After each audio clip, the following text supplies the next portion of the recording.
1994 সালে সিপাহী সিনেমার জন্য ইলিয়াস কাঞ্চনের জাতীয় চলচ্চিত্র পুরস্কার না পাওয়াটা এখনও তার ভক্তদের কষ্ট দিয়ে থাকে। ঠিক একইভাবে মান্না ভক্তদের নিদারুণ কষ্টের বছর 1999। এই বছর কাজী হায়াতের আম্মাজান সিনেমাটি মুক্তি পেয়েছিল। অকাল প্রয়াত কিংবদন্তি নায়ক মান্নার আম্মাজান চরিত্রে অভিনয় করেন কিংবদন্তি অভিনেত্রী শবনম। কাজী হায়াত এই সিনেমায় সামাজিক এবং আবেগঘন এক চিত্রনাট্য তৈরি করেন, যা এর আগে তাকে কখনো করতে দেখা যায়নি। আর মান্না নিজেকে নিংড়ে দিয়ে আম্মাজান সিনেমায় অভিনয় করেন। তার অভিনয় এতটা অনবদ্য ছিল যে চলচ্চিত্র বিশ্লেষকরা ধারণা করেছিলেন এই সিনেমার জন্য জাতীয় চলচ্চিত্র পুরস্কার পেতে চলেছেন মান্না। কিন্তু জুরি বোর্ড মান্নাকে নয়, জাতীয় চলচ্চিত্র পুরস্কারের জন্য সেরা অভিনেতার ক্যাটাগরিতে বাছাই করেছিল ছোট পর্দার বড় তারকা জাহিদ হাসানকে। তিনি প্রখ্যাত কথা সাহিত্যিক, লেখক ও পরিচালক হুমায়ুন আহমেদের শ্রাবণ মেঘের দিন সিনেমার জন্য জাতীয় চলচ্চিত্র পুরস্কার লাভ করেন। কেন জাতীয় চলচ্চিত্র পুরস্কার পাননি মান্না? তার প্রতি কি জুরি বোর্ড অবিচার করেছে? ভিডিওটি শেষ পর্যন্ত দেখুন, তাহলেই বুঝতে পারবেন আসল সত্যিটা কি। আম্মাজান সিনেমায় জাতীয় চলচ্চিত্র পুরস্কার না পেয়ে খুবই হতাশ হয়েছিলেন মান্না। তিনি সে কথা একাধিক সাক্ষাৎকারে বলেও গিয়েছেন। মান্না বলেছিলেন, আম্মাজান সম্পর্কে অনেক সুখ আছে আমার, আবার অনেক দুঃখও আছে। দুঃখটা হচ্ছে এই ছবিটা এত জনপ্রিয়তা পেয়েছে, এত নাম ডাক সারা দেশব্যাপী, বিদেশের মাটিতেও আম্মাজানের প্রচুর প্রশংসা শুনেছি।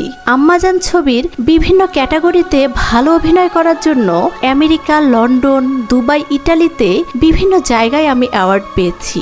সাংবাদিক ভাইয়েরা এই ছবির জন্য আমাকে অ্যাওয়ার্ড দিয়েছেন, প্রযোজক সমিতি আমাকে অ্যাওয়ার্ড দিয়েছে। ছবিটি ছিল সব জায়গায় প্রশংসিত। একজন রিকশাওয়ালা থেকে শুরু করে একজন উচ্চশিক্ষিত লোক, একটা শিশু বাচ্চা থেকে শুরু করে বৃদ্ধ মা বাবা, আপামর জনতা সবাই ছবিটি পছন্দ করেছে, আমার অভিনয়ের প্রশংসা করেছে। এই ছবিতে সবকিছু পেলাম, কিন্তু জাতীয় পুরস্কারটা পেলাম না। আম্মাজানকে নিয়ে রূপালী পর্দায় মান্না যে হৃদয় বিদারক দৃশ্যের অবতারণা ঘটিয়েছিলেন, এক কথায় তা ছিল অনবদ্য। বাংলা চলচ্চিত্রে মাকে কেন্দ্র করে যত সিনেমা নির্মিত হয়েছে, আম্মাজান তার মধ্যে অন্যতম। অসাধারণ অভিনয়ের পরেও জাতীয় চলচ্চিত্র পুরস্কার না পাওয়ায় মান্নার হৃদয়ে যে রক্তক্ষরণ ঘটিয়েছে, সেটি তার কথাতেই স্পষ্ট। তিনি বলেন, জাতীয় পুরস্কারটা না পাওয়ায় আমার ভেতরে একটা দুঃখবোধ আছে। যে ছবিটার এত প্রশংসা পেয়েছি, আম্মাজান আম্মাজান গানটা দেশের মাটিতে, বিদেশের মাটিতে সাংবাদিক ভাইয়েরা যেখানে অ্যাওয়ার্ড দিলেন, প্রযোজক সমিতি অ্যাওয়ার্ড দিল, ইটালিতে, দুবাইতে সব জায়গায় অ্যাওয়ার্ড পেলাম, কিন্তু আমি জাতীয় পুরস্কারটাই পেলাম না। জাতীয় চলচ্চিত্র পুরস্কারের জন্য 1999 সালে মুক্তিপ্রাপ্ত আম্মাজানের প্রতিদ্বন্দ্বী ছিল শ্রাবণ মেঘের দিন ছবিটি। মান্না না জাহিদ হাসান, কে শ্রেষ্ঠ অভিনেতা? জুরি বোর্ডের নির্বাচন করতে ঘাম ঝরাতে হয়েছিল। মান্না, জাহিদ হাসান দুজনেই সমান ভোট পেয়েছিলেন। তারপর কিভাবে ছিটকে গেলেন মান্না, সে প্রসঙ্গে বলতে গিয়ে বিনয়ের সঙ্গে বলেছেন, আমি যতটুকু শুনেছি আমরা দুজন শিল্পী ছিলাম, দুজন শিল্পীর ভোট সমান হওয়ায় টাই হয়েছিল। জাতীয় পুরস্কারের ব্যাপারে একই ভোট আমরা পেয়েছিলাম, জাতীয় পুরস্কারের ব্যাপারে একই ভোট আমরা পেয়েছিলাম, সেখানে আমি অ্যাওয়ার্ডটা পাইনি, এটা আমার দুঃখ, কিন্তু অভিযোগ নেই। জাতীয় পুরস্কারের স্বীকৃতিটা পেলাম না এই ছবিটার জন্য। একটা শ্রেণীর দর্শক ছিল যারা মান্নাকে পছন্দ করত না। আম্মাজান মুক্তির পর তারাও তাকে পছন্দ করতে শুরু করলো। শুধু তাই নয়, মান্না অ্যাকশন হিরো বলে তার মহিলা ভক্ত কম ছিল। কিন্তু আম্মাজানের পর মান্না পৌঁছে যান সব শ্রেণীর দর্শকের কাছে।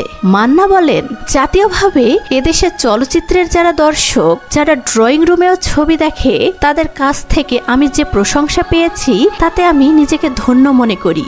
এরকম একটা ছবি করে যে দর্শক জনপ্রিয়তা আমি পেয়েছি, এতে হাজার হাজার শুকর আল্লাহর কাছে। আমি মনে করি আমার কষ্ট, আমার সাধনা, আমার ধৈর্য সবকিছুরই ফল পেয়েছি আম্মাজান ছবিতে। আম্মাজান সিনেমার পর মান্না উপলব্ধি করতে পেরেছিলেন তাকে সামাজিক আবেগঘন চরিত্রেও দর্শকরা দেখতে চায়। এরই ধারাবাহিকতায় মান্না পরবর্তীতে স্বামী স্ত্রীর যুদ্ধ, দুই বধূ এক স্বামীর মতো অসংখ্য সুপারহিট ব্যবসা সফল সিনেমা উপহার দিয়ে গিয়েছেন। কাজী হায়াতের আম্মাজান ছিল সামাজিক ও পারিবারিক আবেগঘন এক চিত্রনাট্যের সফল রূপায়ণ, যেখানে মান্না নিখুঁত অভিনয় করে সকলের মন জয় করতে পেরেছিলেন। মান্নার চরিত্রটি ছিল এক দাগী সন্ত্রাসী, যার মা ছেলের সঙ্গে কথা বলেন না, আবার ছেলে মায়ের কথার বাইরে কোনো কাজও করতে পারেন না। আম্মাজান ছবিতে মান্নার কণ্ঠ, চোখ, দেহভঙ্গি ও সংলাপ সবকিছুই ছিল বাস্তবের মতো আর আবেগে পরিপূর্ণ। গোটা দেশ জুড়ে আম্মাজান নিয়ে মাতামাতি, কান্না, হাততালি, এমনকি বিদেশেও ছবিটি ব্যাপক সাড়া ফেলেছিল। অন্যদিকে শ্রাবণ মেঘের দিন সিনেমায় অভিনয়ের জন্য জাহিদ হাসান প্রশংসিত হয়েছিলেন, তবে তুলনামূলকভাবে আম্মাজানের প্রভাব ছিল অনেক বেশি গভীর ও ব্যাপক।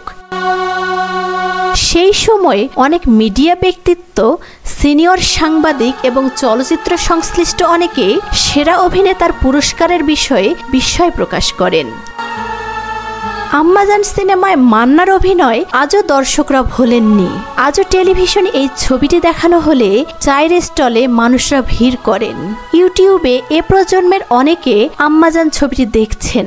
নিঃসন্দেহে মান্নার ক্যারিয়ারে অন্যতম সেরা ছবি আম্মাজান, কিন্তু জাতীয়ভাবে স্বীকৃতি না পাওয়ায় এক বুক আক্ষেপ নিয়ে ওপারে চলে গিয়েছেন মহানায়ক মান্না।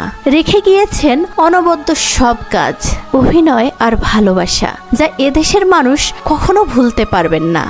এই ভিডিওটি যদি আপনার হৃদয় ছুঁয়ে যায় তাহলে শেয়ার করুন, যাতে সবাই জানে 1999 সালে সেরা অভিনেতা কে ছিলেন। ধন্যবাদ।